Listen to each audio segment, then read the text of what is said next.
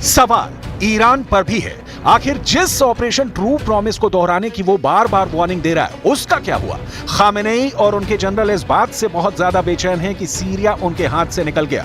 बशर अल असद की सरकार ढह गई और अब उस जुलानी का सीरिया पर कब्जा हो चुका है जो कभी ISIS और अल कायदा का टॉप का आतंकी था, और अब इजरायल तुर्की और अमेरिका के इशारों पर खेलना शुरू कर दिया है। नेतन्याहू ईरान के इस दावे की तरफ इशारा भी कर चुके हैं।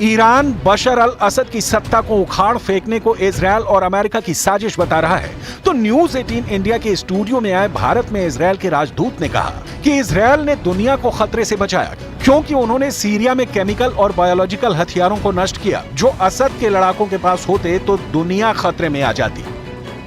अब आपसे सीरिया के बारे में बात करेंगे, जुलानी के बारे में। How much threat does Julani pose to Israel in Syria? Well, that's something that we still have to figure out. Okay. There's no doubt that there are many radical groups in Syria. Syria, for many years, has been very dangerous towards Israel because it has been accumulating weapons of mass destruction, including chemicals. Khamenei जानते हैं कि अब Netanyahu ने Iran के साथ mind game खेलना शुरू कर दिया है। सीरिया के बाद नेतन्याहू ने खामेनेई का तख्ता पलट करने का सिग्नल दे दिया है। नेतन्याहू के सिग्नल ने ईरान में ट्रिगर दबा दिया है। खामेनेई अपने जनरलों और सलाहकारों के साथ लगातार मीटिंग पर मीटिंग कर रहे हैं।